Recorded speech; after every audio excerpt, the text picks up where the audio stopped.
நான் சொல்ல போற மேட்ரு எல்லாம் ரியாலிட்டி தான். நீ பாட்டு பொசுக்குன்னு இந்த ரீலை ஷேர்லாம் பண்ற போற பெரிய பிரச்சனை ஆயிடும், பார்த்துக்கோ. இது இந்த லேட்டாக வராம்ப அவனை பத்தின கதை. நீ நினச்சிக்கிட்டு இருக்கியா அவன் தெரியாம லேட்டாக வரான்னு? 5 மணி நேரம் டைம் இருக்கும், கிளம்ப மாட்டான்.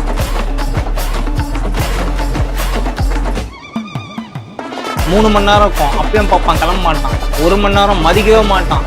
லாஸ்ட் 10 நிமிஷம் இருக்கும், அப்போ கிளம்புவான். 1/2 மணி நேரம் லேட்டாகவும் தெரிஞ்சே கிளம்புவான். நீ பாவம் பஞ்சுவாலிட்டி காய், கரெக்டாக போய் வெயிட் பண்ணுவ. நம்மளால அதெல்லாம் தெரிஞ்சே லேட்டாக வந்து உன்னை வெறுப்பேற்றுவான். அவனுங்களுக்கு அது ஒரு கிக்கு. இல்லை இன்வால்வ் ஆன நேம்ஸ்லாம் பெரிய பெரிய கைங்க, அவங்களால நீ ஒன்றும் பண்ண முடியாது, புரியுதா? நீ உன்னை மாற்றிக்கோ, அவனுங்க வர டைமுக்கு நீ போய்க்கோ, சீக்கிரட்டாக வச்சுக்க. இந்த ரீல்லாம் ஷேர் பண்ணி தானே உண்மைன்னா கேட்காது, சரியா?